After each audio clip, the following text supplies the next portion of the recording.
Good Tuesday morning, meaties. It's Tuesday. It's not Monday.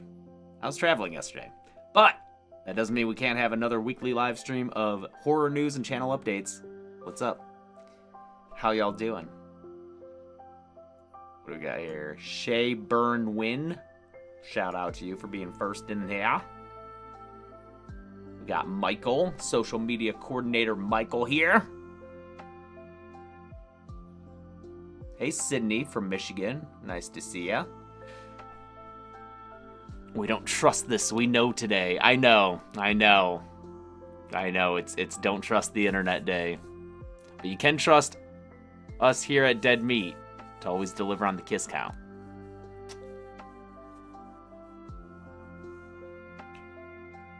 Oh, Josie, you're gonna be gone. You live in Scotland, but you're gonna be gone when we're there this weekend? That sucks. That's a bummer, dude. All right, let's get to some news. Well, thank you, Steven. That's very nice for you to say. Well, we got a lot of international people here. We got someone from Greece. We got Milex from Denmark. Bill from Greece. Bill, are you really from Greece? If you were like Stavros, be like, oh, hey, yeah. Bill? Really? From Greece? Bill from Greece? Bill from the Greasy Spoon down the street. More like it. Got Canadians, we got Germans, we got English.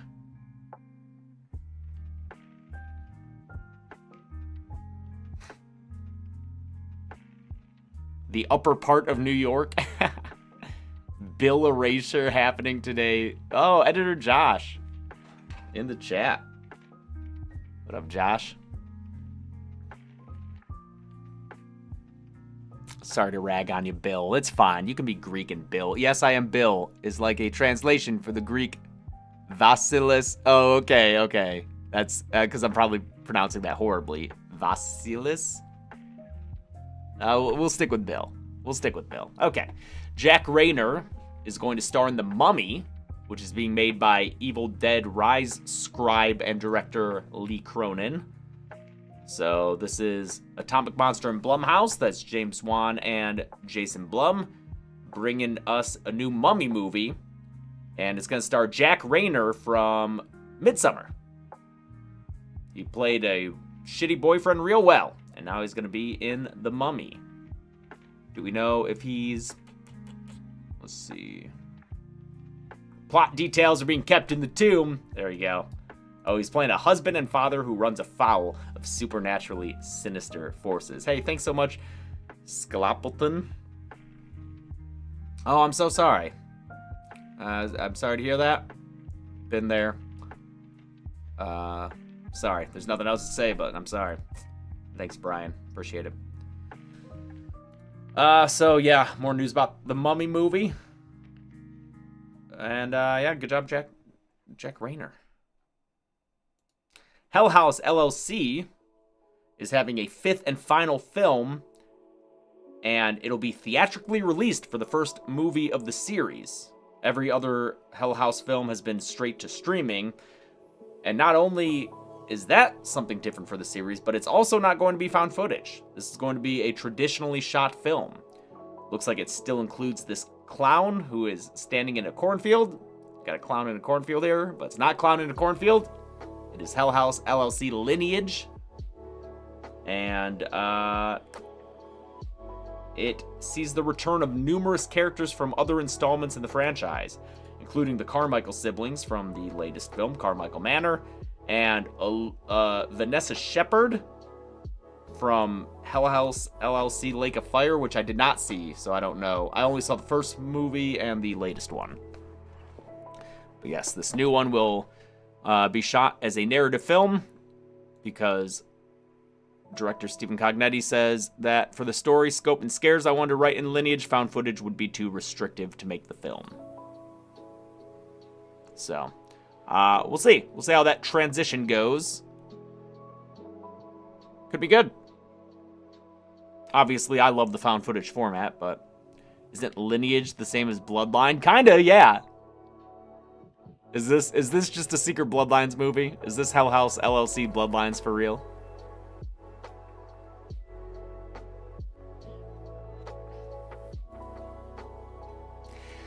So Sinners is that movie coming out starring Michael B. Jordan by Ryan Coogler. It's like a vampire movie. Apparently they're launching like a Fortnite game. Sinners game launches on launches on Fortnite? Oh, it's on Fortnite. It's those like it's all the modes that I scroll past when I boot up and ignore so I can just do no build. Thanks, Gibby Peen.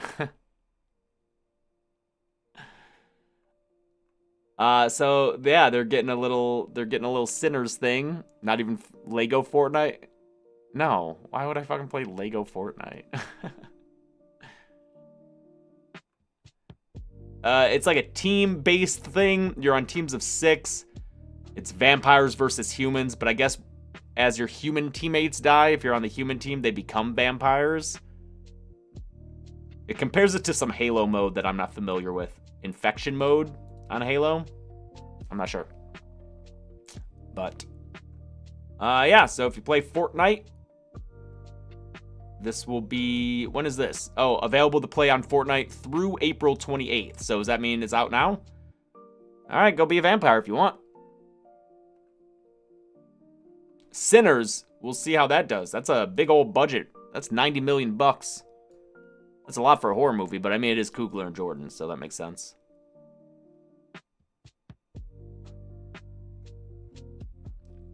You referring the flood of Halo space zombies? I don't know. No, it's like a Halo game mode. I don't know. Again, with these games, I never play the other modes. I just get in there and shoot shit. Last Chance Motel is a movie coming to us from Danielle Harris and Scout Taylor Compton, who are friends of ours. And they're going to be joined by Shane West and Heather Langenkamp, who is great. We love Heather. She officiated our wedding. She's going to be in their movie, which they are co-starring in, or starring in as co-leads. And they also co-created the story and co-directed the project. So it's a movie by these two wanting to get behind the camera more. I mean, they have been. This isn't their first time, but yeah. Let's see, it's produced by them. And let's see, what is this about? Last Chance Motel. A newlywed couple whose dream wedding spirals into a bloody nightmare when they uncovered that their secluded venue, a desolate motel deep in the Nevada desert, is run by a relentless, bloodthirsty family with dark secrets revealing that one bride's future may not be all that it was promised to be. So, that'll be by these very lovely ladies who, they have a podcast, Talk Scary to Me, and if you don't listen to it, you should, because Chelsea and I are going to be on an upcoming episode. We recorded it with them. Should be a few more weeks that our episode will come out, so check that out. Talk Scary to Me. I also thought, Gibby Peen, that it was going to end in vampires as I was reading it, but it did not. So. Oh, yeah, Sierra McCormick is in it as well. She's great. Oh, and Monica Keena from Freddy vs. Jason. I haven't seen her and stuff. Like the lead final girl from Freddy vs. Jason. It's going to be in it. Cool. Were you being interviewed on the podcast, or is it about something else? It's just a conversation. I guess you could call it an interview if you want. We're not like reviewing a movie or anything, but it's more of a more personal conversation than a lot of interviews with us go. It's not about like, so what's it like running Dead Meat? You know, it's more about like Chelsea and I's relationship, because that's the kind of stuff that they talk about on their podcast. Talk Scary to Me. So yeah, it's more intimate.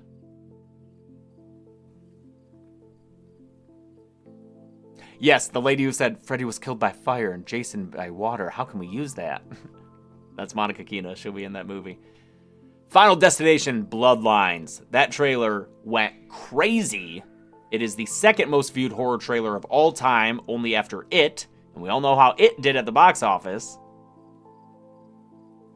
So, pretty cool. Hoping that means, well, good sign for Final Destination Bloodlines. We're not going to watch the trailer on this stream, because if you want to see us react to it, you can watch on this very channel, Dead Meat Presents. Chelsea and I did a trailer breakdown, I guess we call it. We break out the little the drawing board. We're writing all over it like we're football announcers. Loved doing it. It was really fun. So check that out if you haven't. If you are not part of the newsletter, which should be, but if you are part of the newsletter, you probably saw my write-up this past Sunday. The newsletter goes out every Sunday morning. And part of my little write-up that I did was predicting that Final Destination Bloodlines will be the highest grossing horror movie of 2025. That's my prediction. That's what I think is going to happen, at least domestically. I could see this being a movie where it does well domestically but doesn't do well internationally. Because I think last year there was a split. Alien Romulus was the highest grossing globally because it did really well overseas.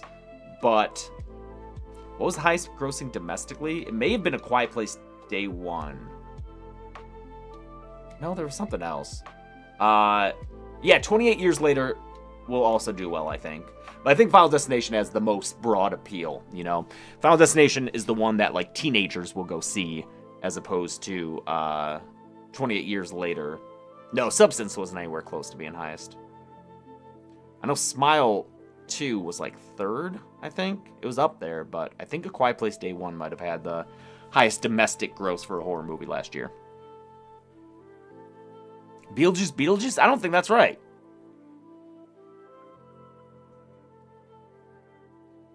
I don't think that's right.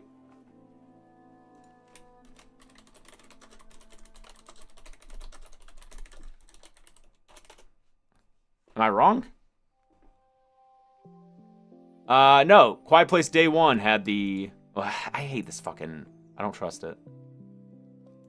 What's this? Quiet Place Day One.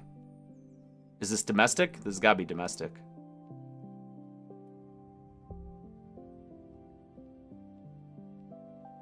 Right? It's got to be domestic. Wait, where's... Oh, Beetlejuice isn't on here. Oh, dude. Is that why?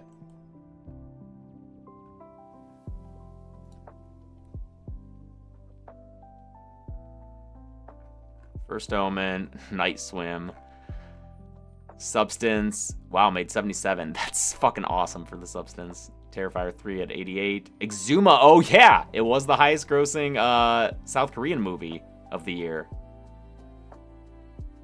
I think so, right? Nice. Longlegs was that high up there? Holy shit. Wow. Talk about a successful marketing campaign. Holy shit. Yeah, there's Smile 2. There's A Quiet Place Day. Okay, then yeah, it's got to be Beetlejuice, right? Beetlejuice 2 box office. Oh, Jesus. Yeah. Okay. Yeah, if we're counting Beetlejuice, then for sure.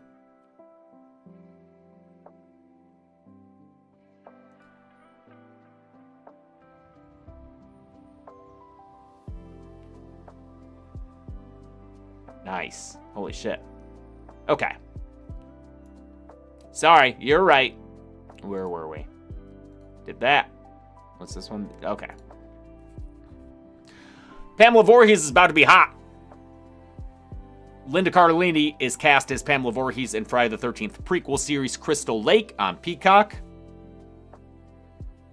Linda Cardellini may be best known for Freaks and Geeks, Dead to Me, No Good Deed, Scooby-Doo. She's Velma. So she's going to be in the A24 Crystal Lake prequel series on Peacock. And Cardellini's Pamela is believed to be a mother who had given up a singing career to raise a special needs child and takes a dark turn when she loses her son. I didn't know that she did, she was a singer. Okay. Is that new? Is that from like a comic book or some shit? Not gonna mention Cardellini in Grandma's Boy. She was in Grandma's Boy? Really?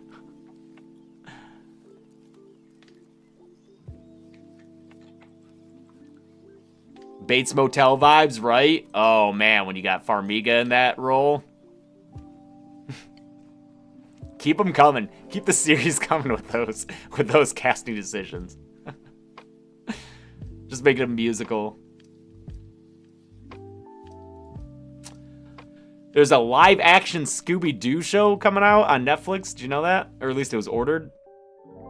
It's officially moving forward. And it'll look, it's another prequel. It'll delve into how Mystery Inc. and their beloved Great Dane first teamed up together. Now, is this new? This story says that it's old friends Shaggy and Daphne. And then they find Scooby as a puppy. They team up with the pragmatic and scientific townie Velma and the strange but ever so handsome new kid Freddy.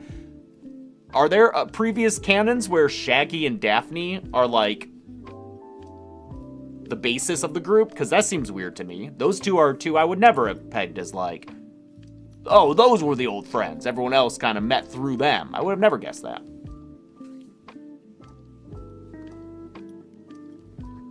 There was a show where it was just Shaggy and Daphne? What? That's weird. I'm not a Scooby-Doo fan. The animation's garbage on those old shows. It's real cheap and garbage. So I never really watched it. The live action movies are good. Because it's Matthew Lillard. I mean, the cast in the live actions are good. But like the cartoons,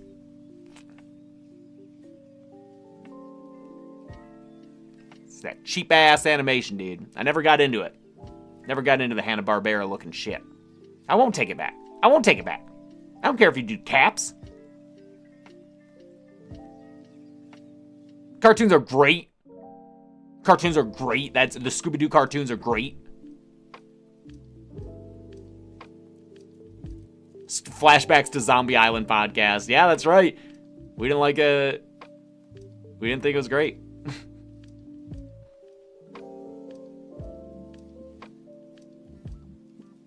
Our subs are gonna crash after this hot take. They did meet John Cena. You're right. That's fair. I don't think I watched any of the wrestling Scooby-Doos, but Chelsea and I definitely watched a Jetsons WWE one. The one where Big Show gets frozen and then he thaws out in the future with the Jetsons. And then I forget how the other wrestlers are there, but Big Show's like the bad guy.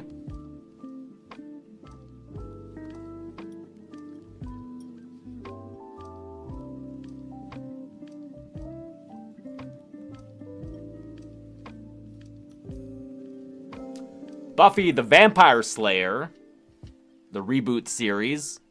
I think this was already reported, or maybe I just saw it early last week right after the stream, but it will not be focusing on Buffy. It'll focus on a new Slayer as the next chapter in the Buffyverse, and Buffy will be a recurring guest star, with Sarah Michelle Gellar reprising the role. But the new lead is a cerebral 16-year-old who skews more Willow than Buffy. She's very smart, but a bit of a loner. It was announced a while ago, that's what I thought, yeah. We should do a podcast on Buffy? Dude, there's no way. Neither of us have ever watched that show. And it's not like we're going to have the time to sit there and watch that fucking, I'm assuming, 8 seasons? How many seasons does it have? 8?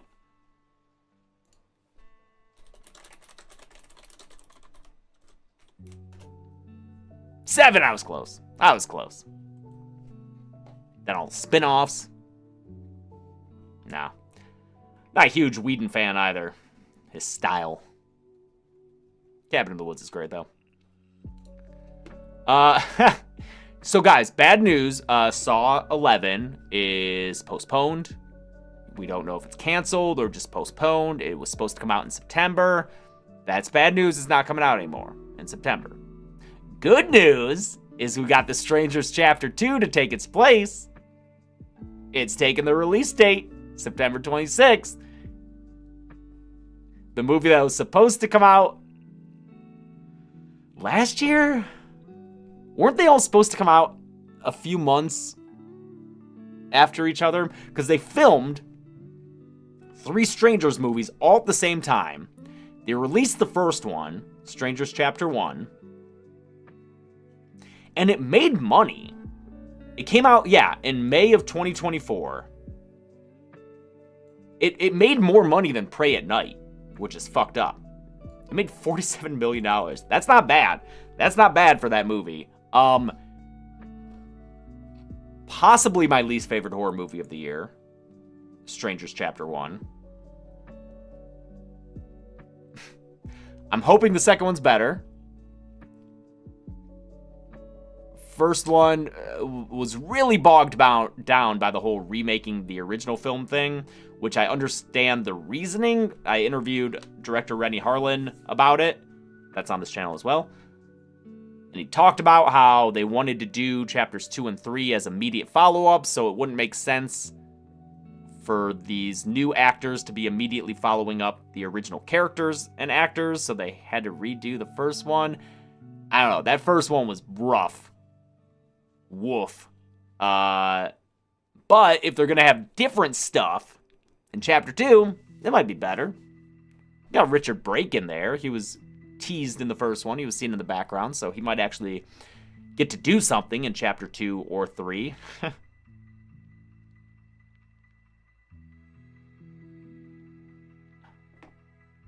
All right, and Scott Derrickson and C. Robert Cargill, they just can't stop. They just can't stop, dude. They're constantly doing stuff. They got the Black Phone 2 coming out in October. Now they're tackling a book called Road of Bones by Christopher Golden. Not familiar with him or this book. Thank you, Brandy R. Oh, thank you. Appreciate that. So this book is a supernatural thriller set in Siberia along the Kolyma Highway, a real highway that was built in Stalinist Soviet Union using the labor of prisoners from gulags. And lore has it that hundreds of thousands of inmates perished during the construction, but because of the permafrost, it was judged easier to just build atop of the bodies. That's creepy. That's a good setup for something. And then this book takes place there is a mix of folk and survival horror with an American documentarian. Okay, so that book came out in 2022. Maybe I'll try to catch that before this movie comes out. I'm sure I could. It'll be a while before this happens, but yeah, these guys can't stop. They did The Gorge, which I haven't seen yet, but that is it was like Apple TV's biggest movie, right?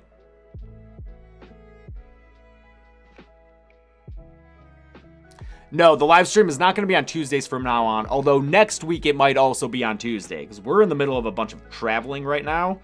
We just got back from Monterey, where we were there for a friend's wedding, and then on Thursday we leave for New Orleans for the Overlook Film Festival, and we get back on Monday. So yeah, let's say that the next week's stream is also on Tuesday, the 8th. And I'll probably do it again at a later time like this, just so I can sleep in a little bit. No, my friend was not named Jack, Cleo. Maybe there was another Monterey wedding going on. Yeah, we'll do that Tuesday the 8th, and then we leave for Scotland after that on Wednesday the 9th, but we come back from that, also on a Monday, so the next 2 weeks, these will be on Tuesdays. Yeah, we went to London for our honeymoon. It's the best. Upcoming movies. What do we got? We got Screamboat comes out tomorrow. That's that Mickey one with David Howard Thornton playing a little murderous mouse by the people who did The Mean One. So that'll be out tomorrow on streaming, I'm guessing. I know it'll have come out in theaters, but thanks to Reese Knight. Appreciate that. What else? Ed Kemper. Okay, a movie about Ed Kemper. Oh, Lou Temple as Ed Kemper. That's interesting. He's part of the Rob Zombie gang. Oh, Brinke Stevens. She's a classic scream queen.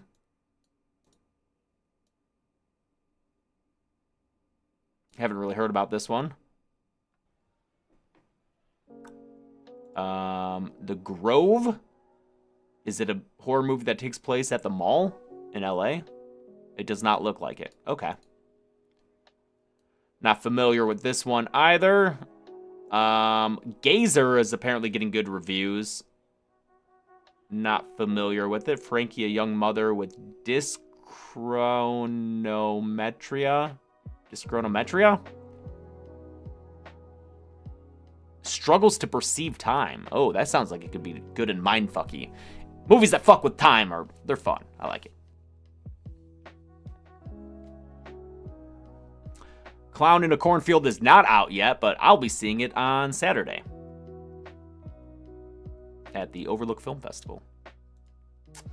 And then Hell of a Summer comes out. That is the Finn Wolfhard, Billy Brick movie that they co-directed and co-wrote.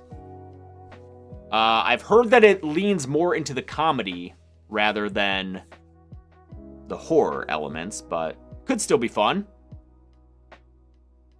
When 24-year-old Jason Hochberg arrives for counselor weekend at his beloved Camp Pineway, his biggest problem is feeling out of touch with his teenage coworkers. Ah. But good on Finn and Billy for writing and directing something. May 9th is Clown in a Cornfield's wide release. Cool. All right, that's it for horror news. As far as channel updates go, of course, we have the Kiss count. I will not continue to pull your leg and say that we have a Kiss count coming out on Friday, because then you might expect an actual episode, and I did not have the time to do that. I'm sorry. But enjoy the pink logo. We also have the companion podcast coming out tomorrow on Wednesday. Super excited about that. Great episode, great movie, great discussion about it. So check that out. You will also see somewhat soon, we are going to be overhauling the podcast thumbnails. Just like we did with the kill count. We have the same guy making them that made the kill count. We went back and forth with him a long time on the design of the new podcast thumbnails, but we're waiting on him to finish making them all, and then we're going to swap them all out and have the podcast thumbnails all swapped out.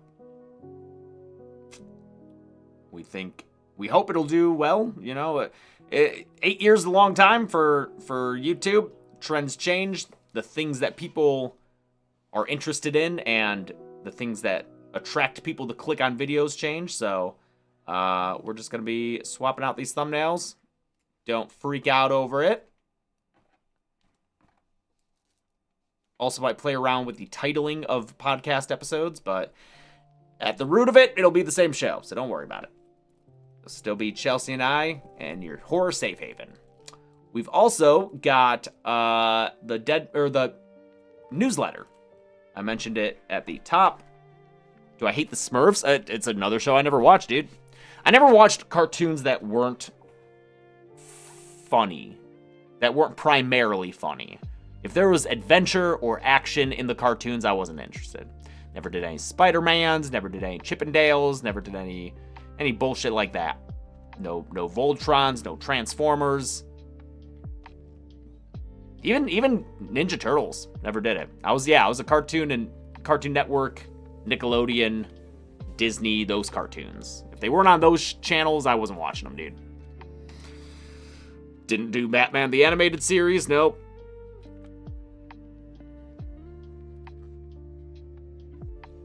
But yes, if you haven't yet, check out the Dead Meat newsletter. You can subscribe on the Dead Meat website, which is deadmeat.rip. Down here. Here it is. Check that out. Hit that up. It's a good newsletter. Let me see if there's a way I can show you what it looks like. I know it's like Beehive. Yeah, I'm not logged in or anything up here, so... You're taking direct hits at us, dude? Dude, it's... You know what? If...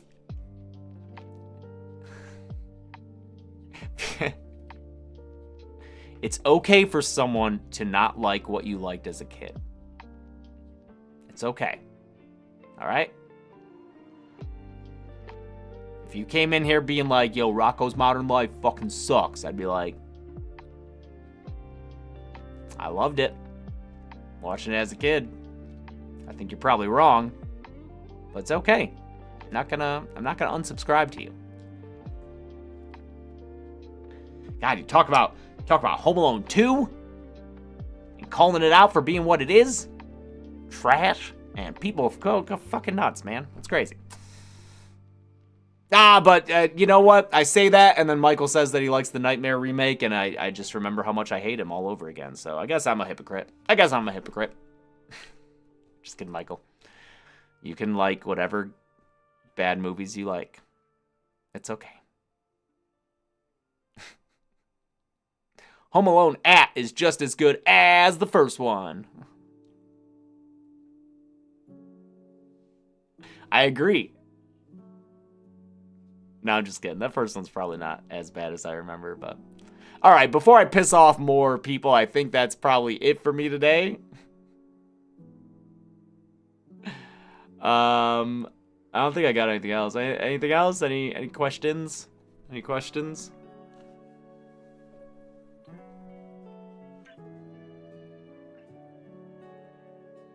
Short one today.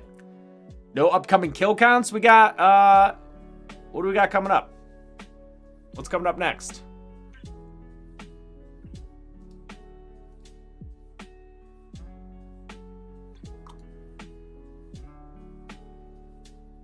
Last of Us. The game, Last of Us, is coming out. And then after that, Maniac. Everyone loves Maniac. It's like everyone's favorite horror movie. So, I know that's gonna fucking break records. I'm excited for it. And then, As Above, So Below is coming out after that.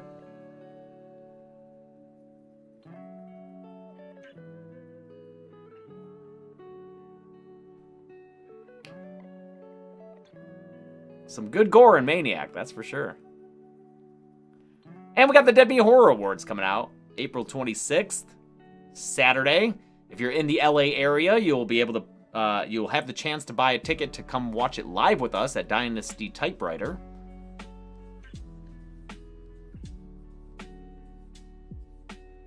May kill counts?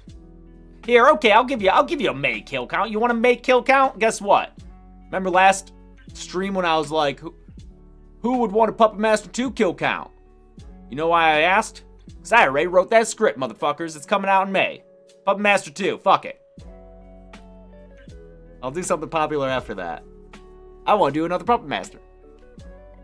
May's my birthday month. I'm gonna do a movie. I'm gonna do a movie I want to do. Puppet Master 2.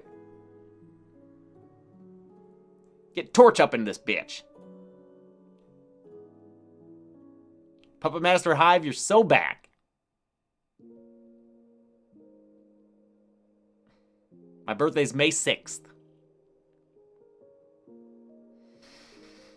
Oh, Butcher Baker, Nightmare Maker, when? At some point, for sure. At some point, for sure. I'm turning 29 or 28. That's cute. That's fun. Now, you may have been fooled by my hairline, by my reversed aging hairline that I paid thousands of dollars for. Maybe that's what fooled you. But I am, in fact, turning 36. Ketchup nose.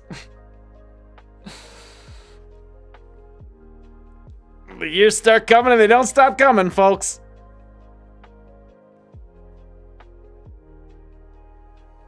All right. Damn, did you take the substance? It's a nice square number, that's right. It's got a square root. What am I doing, a Blu-ray update? That'd be fun. Blu-ray collection, set collection. Maybe after our travels. Got 2 more weeks of travels. You're even more beautiful than before. Okay, my stomach is growling. It is so pissed, so I'm gonna go eat. Survivor 48's fantastic. It should be nominated for an Emmy, I think, after that last episode. It's really good. Love it. Love the cast. It's great. Oh, Yeah, Vicky called it. I changed to every other week kill counts this year because I have to take 1 week on, 1 week off with the substance. That's true. You got it. Okay. All right. Thank you so much, people, hanging out. Always love doing these. We'll see you next Tuesday. Remember, for the next 2 weeks, it's going to be Tuesday because of travel. Oh, and since I forgot to say the thing last week, because I saw Ben in here, who is our producer and brand manager, and the only reason these streams happen. Thank you, Ben, for making it happen. All right. Thanks, everybody. I'll see you later. Bye.